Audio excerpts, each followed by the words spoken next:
എല്ലാവർക്കും നമസ്കാരം. ഇന്ന് ഞാൻ പറയാൻ പോകുന്നത് ഇടുക്കി ജില്ലയിൽ തൊടുപുഴയ്ക്കടുത്തുള്ള ഇടവെട്ടി ശ്രീകൃഷ്ണസ്വാമി ക്ഷേത്രത്തെക്കുറിച്ചാണ്. മാതാപിതാക്കൾക്ക് കുട്ടികളുടെ ഭാവിയെപ്പറ്റിയുള്ള ഉത്കണ്ഠകളാണ് എപ്പോഴും. ഇതാ കുട്ടികളുടെ ബാലപീഡകൾ അകറ്റി ദൈവഭക്തി ഉള്ളവരായി വളർന്ന് കർമ്മമണ്ഡലങ്ങളിൽ തിളങ്ങുന്ന താരങ്ങളാക്കി അവരെ മാറ്റാൻ സവിശേഷമായ ഒരു വഴിപാട്. സാക്ഷാൽ വൈകുണ്ഠനാഥൻ തനിക്ക് പ്രിയപ്പെട്ട 2 ഭക്തരെ അനുഗ്രഹിച്ച് അരുളി ചെയ്ത വഴിപാട്. അവിശ്വസനീയമാണത്. പക്ഷേ ആയിരക്കണക്കിന് ഭക്തരുടെ അനുഭവമാണ്. ഇടുക്കി ജില്ലയിൽ തൊടുപുഴയ്ക്കടുത്തുള്ള ഇടവെട്ടി ശ്രീകൃഷ്ണസ്വാമി ക്ഷേത്രം 5000 വർഷങ്ങൾക്കും അപ്പുറത്ത് ദ്വാപരയുഗത്തിൽ ആയുർവേദത്തിൻ്റെ ആചാര്യന്മാരും ദേവവൈദ്യന്മാരും ആയിരുന്ന അശ്വിനി ദേവന്മാരുടെ പുത്രൻ നകുലനാണ് ഇടവെട്ടി ശ്രീകൃഷ്ണ ഭഗവാനെ പ്രതിഷ്ഠിച്ചത്. ആദ്യമായി ഭഗവാനെ നമസ്കരിച്ച് പ്രാർത്ഥിച്ച് നിവേദ്യം നൽകിയത് ഒരു തിരുവോണനാളിലായിരുന്നു അത്രേ. അങ്ങനെ ഭഗവാന്റെ ആദ്യത്തെ തിരുവോണഊട്ട് നടന്നു. പ്രതിഷ്ഠ നടത്തിയ നകുലന് മുന്നിൽ ഭഗവാൻ പ്രത്യക്ഷപ്പെട്ട് നകുലനെ അനുഗ്രഹിച്ചു. വർഷങ്ങൾക്കിപ്പുറം ഭഗവാന്റെ പുനഃപ്രതിഷ്ഠ നടത്തിയ വടക്കുംകൂർ രാജാവിന് സന്തതികൾ ഇല്ലാത്തതിൽ ഏറെ വിഷമമായിരുന്നു.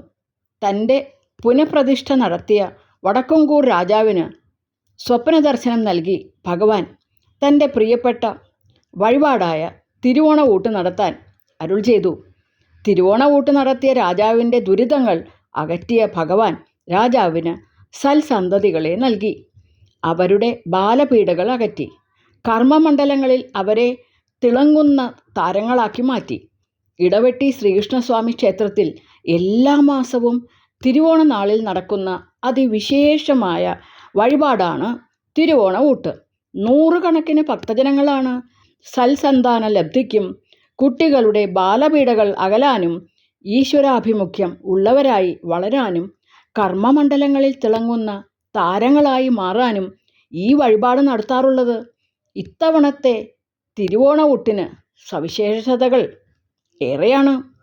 ചുറ്റമ്പലത്തിനുള്ളിൽ തന്നെ ക്ഷേത്ര ശ്രീകോവിലിൻ്റെ തെക്കുഭാഗത്ത് ശ്രീകൃഷ്ണ ഭഗവാനെ ദർശിക്കാനെത്തുന്ന ഭക്തജനങ്ങൾക്ക് അനുഗ്രഹവർഷം ചൊരിഞ്ഞുകൊണ്ട് ശിവഭഗവാനും ഗണപതി ഭഗവാനും സുബ്രഹ്മണ്യ സ്വാമിയും കുടികൊള്ളുന്ന അപൂർവം ചില ക്ഷേത്രങ്ങളിൽ ഒന്നുകൂടിയാണ് ഇടവെട്ടി ശ്രീകൃഷ്ണസ്വാമി ക്ഷേത്രം. കുംഭമാസത്തിലെ തിരുവോണഊട്ട് മഹാശിവരാത്രി ദിനത്തിലായിരുന്നു. അതിനാൽ ശിവഭഗവാന്റെയും ഗണപതി ഭഗവാന്റെയും സുബ്രഹ്മണ്യ സ്വാമിയുടെയും അനുഗ്രഹവും ഉണ്ടാവും എന്ന വിശ്വാസം കുംഭമാസത്തിലെ തിരുവോണഊട്ടിൻ്റെ ഏറ്റവും വലിയ പ്രത്യേകതയായിരുന്നു. കുട്ടികൾക്ക് ഭഗവാന്റെ പരിരക്ഷയുണ്ടെങ്കിൽ പിന്നെ മാതാപിതാക്കൾ എന്തിന് മക്കളുടെ ഭാവിയെപ്പറ്റി ആശങ്കപ്പെടണം? ആഗ്രഹ സാഫല്യത്തിനും രോഗദുരിതങ്ങൾ ഒഴിയാനും ഒക്കെ ഇപ്പോൾ ഭക്തജനങ്ങൾ ഈ വഴിപാട് നടത്താറുണ്ട്.